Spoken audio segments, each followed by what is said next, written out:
orang yang melakukan ibadah kemudian berdoa kepada Allah Subhanahu wa taala ketika dua waktu ini berkumpul, insyaallah kemungkinan besar doanya akan dikabulkan oleh Allah Subhanahu wa taala. Amin.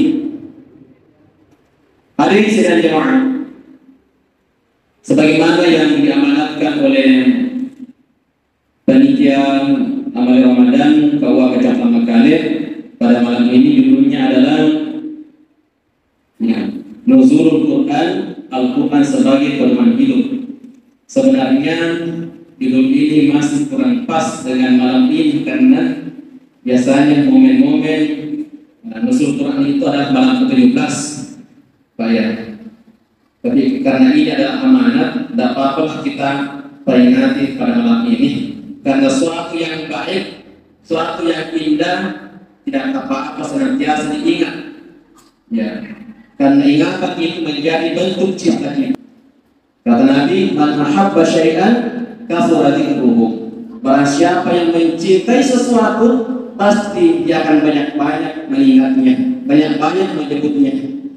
Seorang ibu yang mencintai anaknya, setiap kali ngobrol dengan sesama ibu pasti diselipkan di situ adalah nama anaknya.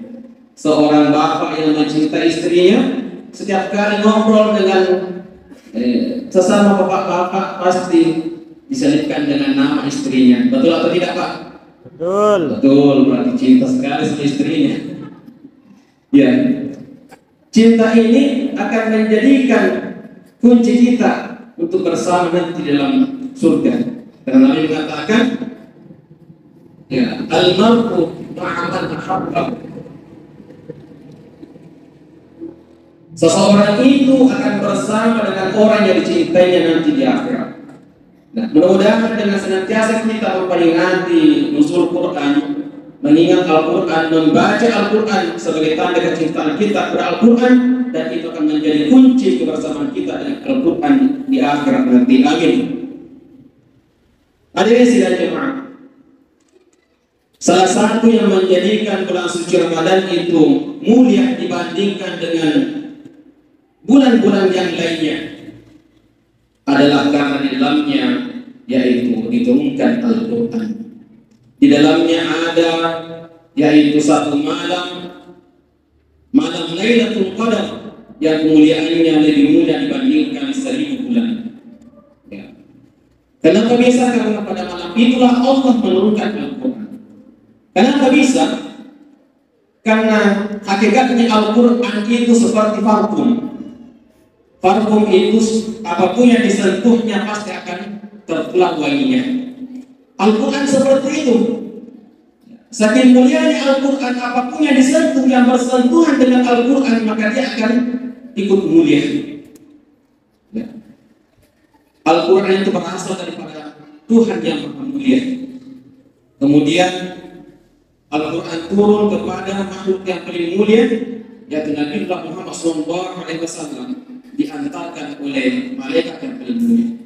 Jadi Al-Quran itu yang pertama kali bersentuhan dengan malaikat, maka malaikat yang bertugas mengantar wahyu, mengantarkan Al-Quran, menjadi malaikat yang paling mulia di antara malaikat-malaikat Allah. Siapa? Kata Jibril. Maka diberilah gelar Ruhul Amin, gelar tertinggi dari gelar malaikat. Kemudian Al-Quran itu diantarkan kepada Nabi Muhammad SAW. Berkah Al-Quran, kemuliaan Al-Quran, maka menjadilah Nabi Muhammad SAW sebagai makhluk yang paling mulia, bahkan Nabi yang paling mulia di antara Nabi Allah. Kenapa? Karena kemuliaan Al-Quran. Kemudian Al-Quran itu disampaikan kepada umat Nabi Muhammad kita semua, maka menjadilah kita sebagai umat yang paling mulia oleh karena kemuliaan Al-Quran. Maka di antara umat-umat Nabi, jika ingin mendapatkan kemuliaan, menjadi orang yang paling mulia di antara umat-umat Nabi, maka bersentuhanlah, senantiasa bersentuhan dengan Al-Quran. Bahkan orang yang paling mulia, kata Rasulullah SAW, khairukum man ta'allama al-Qur'an wa 'allamahu. Orang yang paling mulia di antara kalian adalah orang yang mempelajari Al-Quran dan kemudian mengajarkannya. Kemudian bahkan rumah-rumah yang di dalamnya senantiasa dilantunkan kalam suci Al-Quran, maka rumah itu akan menjadi rumah yang paling mulia yang ada di dunia ini. Jadi rumah yang paling mewah di sisi Allah Subhanahu wa taala, rumah yang paling mewah di sisi Allah Subhanahu wa taala, rumah yang paling indah di sisi Allah Subhanahu wa taala, bukan karena kemewahannya, bukan karena perabotannya serta Allah, tetapi rumah yang di dalamnya senantiasa melantunkan kalam-kalam Allah yaitu Al-Qur'anul Karim. Bahkan Nabi mengatakan, "Nawwiru buyutakum bi tilawatil Qur'an."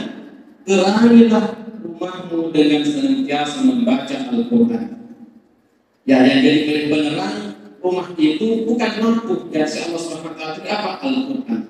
Bahkan riwayat mengatakan, ketika orang membaca Al-Quran di rumah-rumahnya, maka malaikat yang ada di langit akan menyaksikan rumah-rumah di dunia ini bercahaya, sebagaimana manusia di dunia ini menyaksikan bintang-bintang bercahaya di langit. Jadi kalau itu malaikat melihat di langit, kalau ada rumah tidak pernah bercahaya, atau rumah itu tidak pernah mengaji di dalamnya, bisa jadi mengaji, tapi HP-nya yang mengaji. Orang yang tidak pernah mengaji. Jadi penentu cahaya di dunia ini adalah Al-Quran. Ya. Hadirin sidang jemaah. Nah, cahaya inilah yang akan menjadi signal, menjadi jaringan, sehingga setiap doa-doa yang dilantunkan oleh orang yang ada di rumah itu akan langsung connect kepada Allah Subhanahu wa taala. Kenapa? Sudah ada penandanya, cahaya Al-Quran. Hadirin sidang jemaah. Oleh karena itu, marilah kita terangi rumah kita dengan Al-Quran. Terangi rumah kita dengan Al-Quran. Ya, jika kita, Bapak Ibu, mengingat awal tahun 80-an sampai 90-an, sebelum listrik ada di rumah-rumah kita, gelap kampung-kampung kita, sehingga setiap habis maghrib dan terdengar apa? Ya, kalau bukan suara-suara serangga, pasti suara-suara orang mengaji. Setiap rumah-rumah muslim itu pasti ada suara-suara mengaji. Tetapi setelah listrik masuk kampung, masuk kota, terang rumah kita, lampunya berapa watt, bercahaya bahkan jauh bisa nampak oleh mata kita. Kira-kira apa yang terdengar ketika sudah maghrib? Apa yang terdengar? Kalau bukan suara-suara sinetron, suara-suara TikTok. Kira-kira mana yang terang? Era 80-an, 90-an dengan sekarang, insyaallah Subhanahu wa taala. Mana yang terang? Terang yang dulu. Kenapa? Karena lebih sering kita dengarkan suara-suara Al-Quran. Sehingga orang-orang dulu itu, orang-orang kita lebih mudah dikabulkan doanya dibandingkan orang-orang sekarang. Kenapa? Karena ada penerangnya yaitu Al-Quran. Maka oleh karena itu, maka kita kembalikan masa-masa itu. Kalau bisa kita bikin program di rumah kita, maghrib mengaji. Sudah saat maghrib, HP disimpan, televisi dimatikan, yang ada hanya suara Al-Quran. Insya Allah rumah kita akan kembali bercahaya. Sebagaimana tadi kita jelaskan bahwa cahaya inilah yang disebut dengan hudan sebagai petunjuk. Ya. Syahrul Ramadan unzila fihi al-Quran hudan linnas sebagai petunjuk bagi manusia. Petunjuk. Nah, apa yang disebut dengan petunjuk? Buku petunjuk bagi manusia. Setiap yang diciptakan itu pasti disertai dengan petunjuk. Bapak beli motor, setiap beli motor disertai petunjuk atau tidak? Disertai. Beli mobil disertai petunjuk atau tidak? Ibu beli skincare, kira-kira ada petunjuknya di situ atau tidak? Harus ada buku petunjuknya. Beli buku, aku beli motor, ada buku petunjuknya. Beli motor Honda, tapi diservis Yamaha. Kira-kira bagaimana? Atau beli mobil yang seharusnya diisi dengan bensin, tapi karena tidak pernah ada petunjuk atau tidak pernah mengetahui apa sekarang ini diisi dengan solar. Kira-kira rusak atau tidak? Rusak tidak Pak?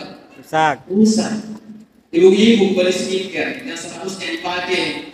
Ya, sekali saja sehari tapi dikali supaya putih cepat dikali 5 kali, dipakai 5 kali sehari, kira-kira Bagaimana efeknya? Begitu dengan Al-Quran. Manusia diciptakan oleh Allah Subhanahu wa Ta'ala disertai dengan petunjuk. Petunjuknya adalah Al-Quran. Maka orang yang tidak pernah berpedoman dengan buku petunjuk, maka akan gampang ya mendapatkan yang banyak kerusakan, akan gampang tersesat. Motornya seharusnya knalpotnya sudah bagus, karena tidak pernah baca petunjuk, dibuka lagi knalpotnya, dibuka kaca spionnya, akibatnya apa? Pasti kena ditabrak. Tidak sesuai dengan petunjuk. Nah ini Al-Quran adalah dan ilmu tadinya sebagai petunjuk. Kemudian selanjutnya adalah Al-Quran adalah sebagai obat. Ya, dalam Al-Quran disebutkan pada nasir minal Qur'ani ma huwa syifa wa rahmah ya lil mu'minin.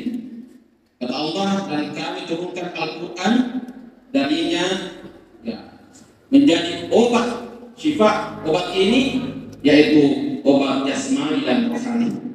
Ya. Obat. Beberapa kita dengarkan bahwa beberapa dari Al-Quran itu bisa dijadikan obat. Tak apa-apa diberkiskan. Kalau panjang-panjang ceramah kode ini, kode-kode. Ya, ada sebuah kisah. Sahabat Rasulullah SAW melakukan perjalanan dalam satu kafilah. Di tengah perjalanan kehabisan bekal, maka dia sampai dalam satu perkampungan. Dalam perkampungan itu, pada malam itu, sahabat Rasulullah SAW ini beserta dengan rombongannya minta izin kepada penduduk kampung. Wahai Tuhan, kami ini adalah satu rombongan dalam keadaan kelaparan, perbekalan kami telah habis. Sudikah Tuhan menampung kami menginap satu malam saja di kampung Tuhan? Apa kata orang sana? Tidak boleh, boleh. Kalau sekarang, tidak boleh sekarang harus stay di kampung kami, tidak boleh masuki orang asing. Takutkan ada yang pernah. Kalau begitu kami akan berkemah di luar kampung.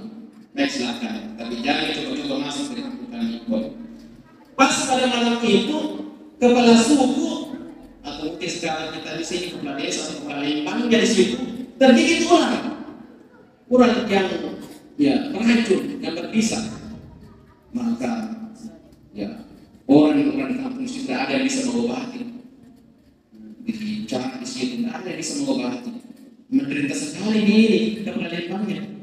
Maka orang di sini, di sini kampung ini tidak ada yang bisa mengobati. Barangkali ada orang di luar tadi yang berkemah, ada yang bisa mengobati. Coba kontak, pergi ngomong. Wahai Tuhan, ada yang antara kalian bisa mengobati kepala lembang kami? Kenapa tergigit ular? Tidak ada yang bisa mengobati. Tiba-tiba sahabat ini spontan teringat kami, berpisah saja daripada lapar tuh. Dia tidak bisa percaya orang lapar dan orang yang ngantuk. Kalau lapar di sembarang, apa yang penting bisa makan.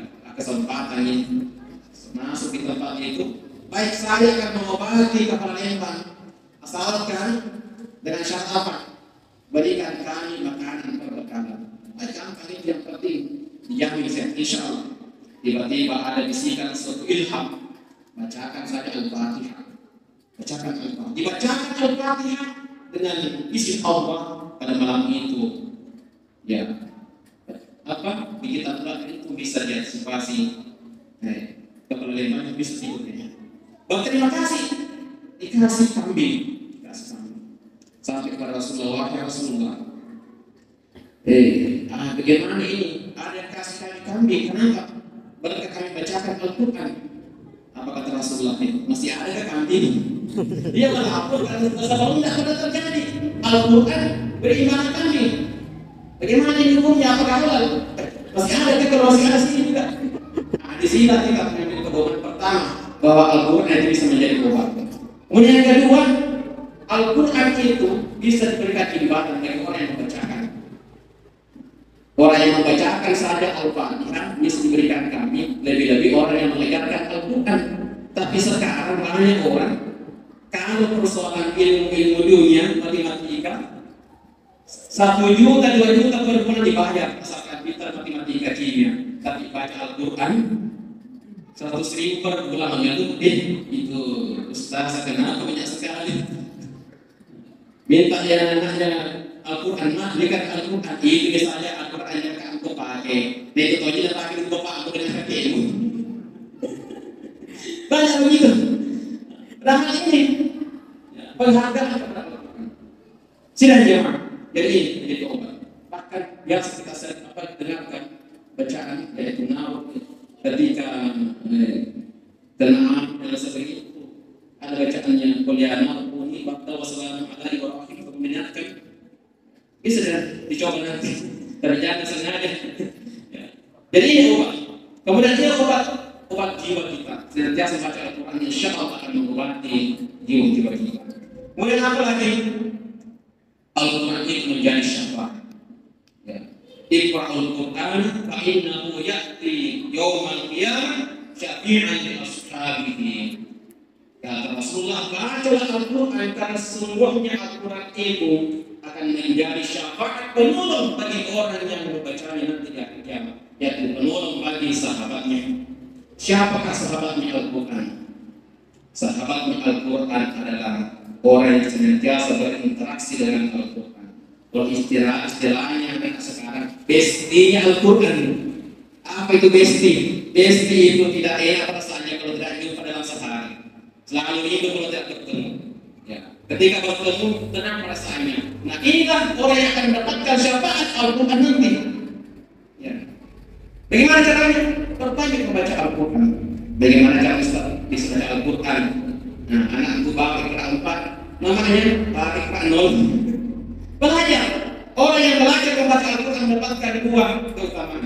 Membaca keutamaan karena ingin membaca, keutamaan yang kedua adalah karena ingin belajar.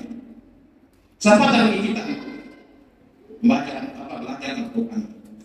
Hal ini sudah jemaah. Sebagai bukti bahwa Al-Quran itu menjadi syafaat penolong. Ya.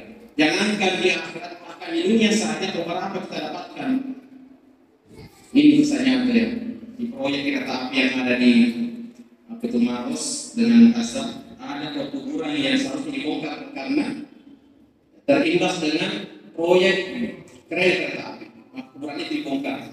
Saat dibongkar, apa yang terjadi? Ada jasad ditemukan yang masih segar, seperti baru kemarin dikuburkan. Padahal batu yang desainnya sudah hancur. Usut punya usut. Bagaimana bisa ini bisa masih bertahan pada batu desainnya sudah hancur? Siapa kan diambil ulama? Bukan ulama ternyata. Bukan wali. Jadi siapa kan dia? Ternyata dia adalah guru ngaji. Biasa guru ngaji kita di kampung-kampung itu di atas apa itu di panggung-panggung atas itu. Ya, di panggung-panggung. Itu pekerjaannya. Bukan hafal Al-Quran, tapi senantiasa mengajarkan Al-Quran. Maka Al-Quran tidak rela jasad orang yang dicintainya termakan oleh anak, termakan oleh cacing-cacingan. Luar biasa. Kemudian di akhirat nanti menjadi syafaat kaum muslimin berbahagia. Disebutkan riwayat bahwa di akhirat nanti orang yang senantiasa di dunia membaca surah Al-Mulk, maka Al-Mulk ini akan menjelma menjadi sebuah burung dan burung ini akan meminta kepada Allah, ya Allah, itulah lihatlah orang yang senantiasa membaca saya ingin menolongnya. Maka Allah akan berkata, aku menolongnya, ya Allah, buat apa untuk meletakkan saya di dalam Al-Quran tapi kau tidak memberikan saya hak untuk menolong sahabatku, padahal dia selelah lelahnya, seletih-letihnya, sesibuk-sibuknya, senantuk-nantuknya tidak pernah membaca surah Al-Mulk. Maka jika saya mengambilnya dirangkap membawanya ke surga, bagaimana? Dari sini berlenggaran dengan Al-Mulk. Kemudian yang terakhir sebuah kisah yaitu dalam kitab Karamatul Awliya disebutkan bahwa ada seorang orang tua yang kecintaannya dengan Al-Quran, senantiasa membaca Al-Quran. Di umurnya yang tua mulai rapuh penglihatannya, tapi sering sayangnya kepada Al-Quran dia tulis kembali Al-Quran dan pindahkan ke lembaran yang lebih besar, kemudian tulisan yang lebih besar supaya di masa tua dia bisa membaca Al-Quran itu. Maka jadilah Al-Qurannya dibaca terus dan dibaca terus Al-Qurannya ditulisnya. Dia berwasiat, wahai anakku, ketika nanti saya meninggal dunia, ini adalah yang paling saya sayangi, ada dua Al-Quran dengan Nabi. Oleh karena itu kuburkanlah saya dengan Al-Quran tulisanku ini. Walhasil meninggal dunia, dikuburkanlah, dilaksanakan wasiatnya, dikuburkan di Turki, jarak Turki dengan ya, Mekah pada saat luar biasa jauhnya, tidak ada kendaraan yang akan. Walhasil setelah meninggal dunia beberapa bulan kemudian anaknya melaksanakan haji kemudian ke Madinah, dia masuk ke toko-toko hukum, karena begitulah kalau ulama itu ke Mekah yang dicari toko-toko kita, dan sama kalau ibu biasanya daerah Bugis yang dicari apa toko-toko cere, pada ada banyak tahu jadi jual di pasar. Cari betapa terkejutnya yang memasuki sebuah toko yang dijumpai adalah Al-Quran yang ditulis oleh orang tua ini. Dia terkejut, bertanya kepada yang penjaga toko, wahai penjaga toko, dari mana mendapatkan Al-Quran ini? Namanya kenapa? Saya yakin ini adalah Al-Quran tulisan orang tua saya, karena tidak ada duanya di dunia ini. Tulisan tangannya. Oh, Al-Quran ini saya dapatkan dari seorang penggali kubur, tidak ada uangnya, makanya dia bawa di sini, saya beli. Mana itu penggali kubur? Bicara. Wahai penggali kubur, di mana mendapatkan itu Al-Quran? Oh, ini saya dapatkan sebuah kuburan di Baki, perkuburan Islam yang ada di Tanah Suci. Biar bisa mengantarkan saya Quran itu, boleh diantarkan Quran itu, kemudian dikali kepada Quran itu. Apa yang didapatkan? Yang didapatkan dalam kubur itu adalah orang tuanya. Dikuburkan di Turki, berpindah ke Madinah karena kecintaannya kepada Al-Quran. Di dalamnya kata penggali kubur ini, saya dapatkan Al-Quran dalam keadaan dipeluk oleh orang tua ini. Maka benarlah kata Rasulullah SAW, al-mar'u ma'aman habbahu. Orang itu akan selalu bersama dengan orang yang dicintainya. Di dunia kita mencintai Al-Quran, maka Al-Quran itu akan bersama kita di akhirat. Di dunia kita mencintai kebaikan, kebaikan itu akan bersama kita di akhirat. Di dunia kita mencintai keburukan, kemaksiatan itu akan bersama kita di akhirat. Di dunia hanya kita mencintai HP kita, maka di dunia ya nanti kita akan bersama dengan HP kita. Gimana? Mulai sekarang kita biasakan ubah kebiasaan kita dari membaca HP, membaca Al-Quran. Ulama mengatakan seandainya Islam sekarang ini ya mengganti kebiasaan membaca WA, pindah ke Instagram, pindah ke Facebook, pindah lagi ke WA, pindah lagi ke Instagram, diganti dengan membaca Al-Quran, maka semua umat Islam sudah menjadi hafiz Quran. Sering-seringnya kita membaca WA, Facebook, Instagram, melakukan itu terus. Nah, orang yang membaca Al-Quran jaminannya apa? Orang yang hafal Al-Quran ya akan menjadi syafaat. Jadi bukan cuma Al-Quran, tapi menghafal Al-Quran menjadi syafaat kepada 10 orang keluarganya. Jadi beruntunglah orang yang ada anaknya menghafal Al-Quran. Itu akan menjadi syafaat penuh. Walaupun orang tuanya, keluarganya ahli maksiat, selama dia bukan ahli musyrik, maka dia akan ditolong oleh anaknya yang menghafal Al-Quran. Kalau ayahnya tidak boleh, kalau tidak halal, ya, hak prioritas nanti yang menghafal Al-Quran. Hadirin sidang jamaah, kesimpulannya pada malam ini, marilah kita terangi rumah-rumah kita dengan senantiasa membaca Al-Quran. Mudah-mudahan dengan kebiasaan kita membaca Al-Quran menjadikan kita bestinya Al-Quran. Bestinya Al-Quran akan menjadi akan ditolong oleh Al-Quran di dunia sampai di akhirat nanti. Lebih dan kurangnya mau memaafkan. Wabillahi taufiq wal hidayah. Allahu yakum jami'in. Assalamualaikum warahmatullahi wabarakatuh.